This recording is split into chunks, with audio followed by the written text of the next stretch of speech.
नमस्कार दोस्तों, मैं डॉक्टर राजकुमार नागर अपने YouTube चैनल में आपका स्वागत करता हूं। पिछले वीडियो में हमने देखा कि होम्योपैथिक मटेरिया मेडिका होती क्या है, उसका स्कोप क्या है, लिमिटेशन क्या है और उसको कैसे स्टडी की जाती है। आज का जो विषय है वो है टर्मिनोलॉजी जो होम्योपैथिक मटेरिया मेडिका में यूज होती है।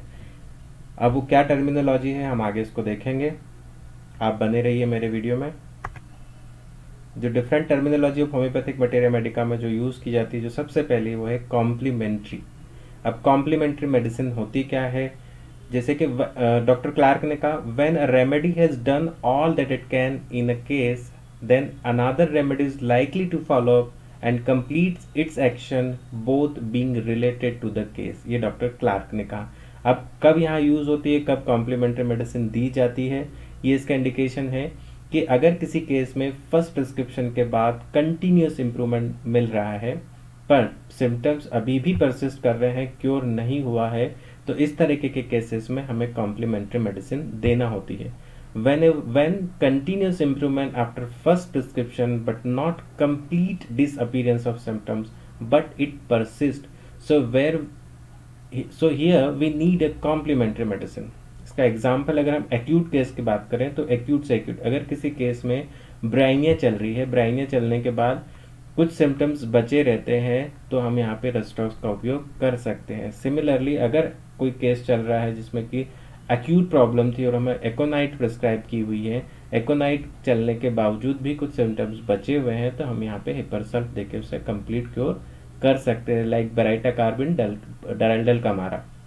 अगर हम क्रोनिक की बात करें, एक्यूट टू क्रोनिक, तो अगर किसी केस में, क्रोनिक केस में एक्यूट मेडिसिन ब्राइनिया चल रही है, तो अगर ब्राइनिया लगातार चलने के बाद भी कुछ सिम्टम्स परसिस्ट करते हैं, तो हम यहाँ एल्यूमिना का उपयोग कर सकते हैं। एकोनाइट और सल्फर इस केस में है, कोलोसिंथन स्टेफिसेग्रिया, ये एक्यूट और क्रोनिक है। अगर हम एक एग्जांपल ले ले ब्राइनिया के केस में, कि अगर किसी पेशेंट को क्रोनिक कॉन्स्टिपेशन की प्रॉब्लम थी और पेशेंट ड्राई टंग थी, thrust large quantity eight long interval पे था, इसके बावजूद, ये चलने के बावजूद, सिम्टम्स सिमिलर या सिमिलिमम होने के बावजूद भी अगर ब्राइनिया देने के बावजूद कुछ सिम्टम्स रह जाते हैं, तो आप यहाँ पे हम एल्यूमिना का उपयोग कर सकते हैं। तो जहाँ पे ये एल्यूमिना जो काम करेगी वो होगी कॉम्प्लीमेंट्री मेडिसिन, और इसे हम कहते हैं कॉम्प्लीमेंट्री। मतलब ये होता है कि जो फर्स्ट प्रिस्क्रिप्शन में जो मेडिसिन दी गई है, उसका बचा हुआ काम या फिर जितना सिम्टम्स बचे हुए हैं उसे जो ठीक करने के लिए जो दवाई काम करती है, वो होती है कॉम्प्लीमेंट्री मेडिसिन। जो अदर टर्म्स है वो है कॉम्पिटेबल या इनकॉम्पिटेबल। अब कॉम्पिटेबल मतलब कि फर्स्ट प्रिस्क्रिप्शन के बाद जो सेकंड प्रिस्क्रिप्शन में दवाई दी जाएगी, वो दी जा सकती है या नहीं दी जा सकती है, या उसका इफेक्ट सही रहेगा या एग्रावेट कर जाएगी वो। अगर कोई मेडिसिन कॉम्पिटेबल है तो उसे उस फर्स्ट प्रिस्क्रिप्शन के बिफोर एंड आफ्टर दिया जा सकता है, या ऐसे मेडिसिन जो फर्स्ट प्रिस्क्रिप्शन में जो प्रिस्क्राइब्ड मेडिसिन है उसके पहले या बाद में दी जा सकती है, तो वो कॉम्पिटेबल मेडिसिन होगी। और इनकॉम्पिटेबल मेडिसिन, यहाँ पे जो फर्स्ट प्रिस्क्रिप्शन है और जो सेकंड प्रिस्क्रिप्शन में दवाई आ रही है वो उस फर्स्ट प्रिस्क्रिप्शन की दवाई के साथ नहीं दी जा सकती, तो उसे हम इनकॉम्पिटेबल कहते हैं। It means the relation of enmity or the harmful relationship between the remedy to remedy. It may react adversely to each other. अगर उस दवाई को दी जाएगी तो जो एक्शन आएगी वो एडवर्स रिएक्शन आएगी, and avoid giving them in a close proximity. For example, apis rhus tox एक दूसरे की इनिमिकल है। एपिस के पहले या बाद में रेस्टॉक्स नहीं देना चाहिए, या रेस्टॉक्स के पहले या बाद में एपिस नहीं दिया जाना चाहिए, क्योंकि ये इनकॉम्पिटेबल होती है। दूसरी जो इनकॉम्पिटेबल मेडिसिन है वो है कैमोमिला एंड जिंकम, और जो तीसरी है फॉस्फोरस एंड कॉस्टिकम। बाकी बहुत सारी हैं, आप गिब्सन मिलर के चार्ट में जाके देख सकते हैं। Antidote and cognate. एंटीडोट क्या होता है? एंटीडोट मेडिसिन या एंटीडोट वो होता है जो कि किसी भी मेडिसिन के हार्मफुल इफेक्ट को न्यूट्रलाइज कर दे। अगर वो दवाई हम देते हैं तो जो फर्स्ट प्रिस्क्रिप्शन में या सेकंड प्रिस्क्रिप्शन में जो दवाई दी गई है, अगर उसकी वजह से कोई हार्मफुल इफेक्ट आते हैं या कोई एग्रावेशन होता है, स्पेशली मेडिसिनल एग्रावेशन, तो हम यहाँ पे उसको एंटीडोट कर सकते हैं इन दवाइयों के द्वारा। सो एंटीडोट की डेफिनेशन है medicine that neutralize the harmful action of previous medicine. Example है सल्फर की, अगर सल्फर की वजह से कोई एग्रेवेशन आया है तो हम बेलाडोना देके उसे एंटीडोट कर सकते हैं। और सोराइनम, रस्टॉक्स और फास्फोरस के केस में अगर कोई एग्रेवेशन है, फास्फोरस दी गई है, रस्टॉक्स दी गई, सोराइनम दी गई है और कोई एग्रेवेशन होता है, हार्मफुल इफेक्ट आते हैं, तो यहाँ पे कोफिया से आप उसे एंटीडोट कर सकते हैं। इसी तरह की बहुत सारी दवाइयाँ एंटीडोट आपको गिब्सन मिलर के चार्ट में मिल जाएगी। गिब्सन मिलर का चार्ट बोरिक मटीरिया मेडिका के लास्ट में दिया गया है। कॉग्नेट की बात करते हैं। अब कॉग्नेट मेडिसिन क्या होती है? The medicine of same origin, they don't follow each other और nor they antidote each other. Origin same होता है, फैमिली सेम होती है उनकी, जो एक दूसरे को फॉलो भी नहीं करते और ना ही एक दूसरे को एंटीडोट करते हैं। तो जो इस तरह की मेडिसिन होती है हम उन्हें कॉग्नेट कहते हैं। Example nux vomica and Ignatia. अब देखो दोनों प्लांट है, दोनों की फैमिली लॉन्गिनेसी है, दोनों की एक्शंस अलग अलग है, दोनों एक दूसरे को फॉलो भी नहीं करती ना एक दूसरे को एंटीडोट करती है। तो जो इस तरह की रिलेशनशिप होती है उसे हम कॉग्नेट मेडिसिन कहते हैं। कंकोर्डेंस एंड कंकोर्डेंट रेमेडी। तो पहले हम कंकोर्डेंस का मतलब समझ लेते हैं। कंकोर्डेंस का मतलब क्या होता है? इट मीन्स एग्रीमेंट और हार्मोनी। जो कंकोर्डेंस का मतलब होता है वो होता है एग्रीमेंट या हार्मोनी। इसका एग्जाम्पल जो दिया गया है वो 7 चैप्टर जो है बोनिंग हसिंग थेरापेटिक पॉकेट बुक का, वहां पे दिया गया है। अब कंकोर्डेंट रेमेडीज हम देख लेते हैं। कंकोर्डेंट रेमेडीज क्या होती हैं? Are those remedies which has all the characteristic and pathogenic symptoms to be selected, they are different in origin and similar in action and they follow each other well। फिर से समझ लीजिए इसको कि those remedies which have all the characteristics and pathogenic symptoms to be selected, they are different in origin।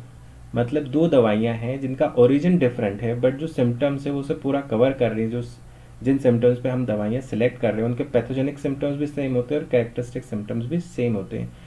They are different in origin, इनके origin अलग अलग होती है, येट सिमिलर इन एक्शन।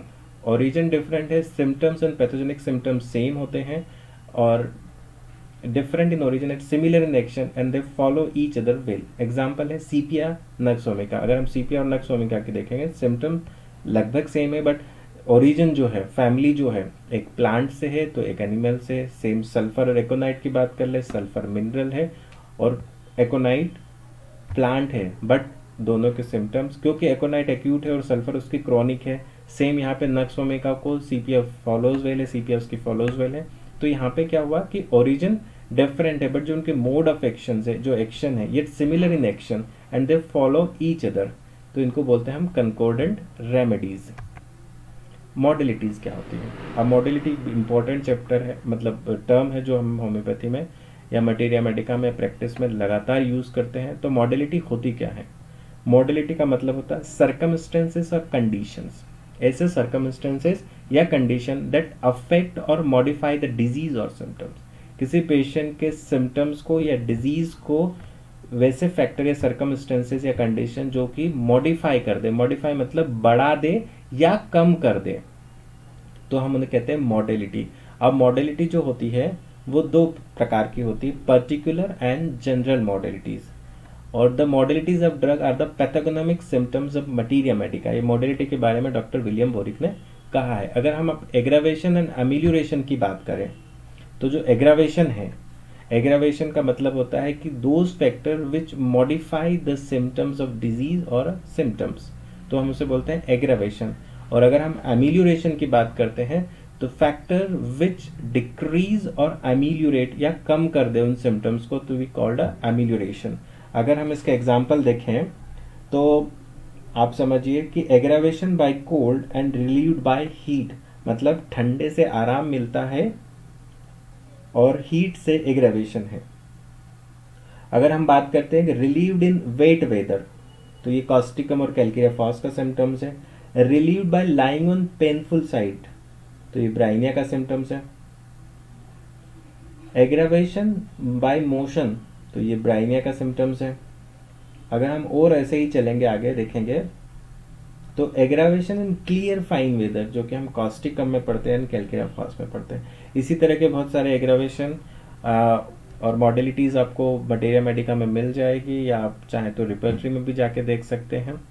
तो ये जो हमारा आज का चैप्टर था, जो लेक्चर था, वो था कि किस तरीके से ये जो डिफरेंट टर्मिनोलॉजी होम्योपैथी में यूज़ होती है, जो कि हमारी प्रैक्टिस के लिए बहुत ही महत्वपूर्ण है और इन्हें समझना बहुत ज़रूरी होता है, और इसी के हिसाब से हम आगे बढ़ते हैं।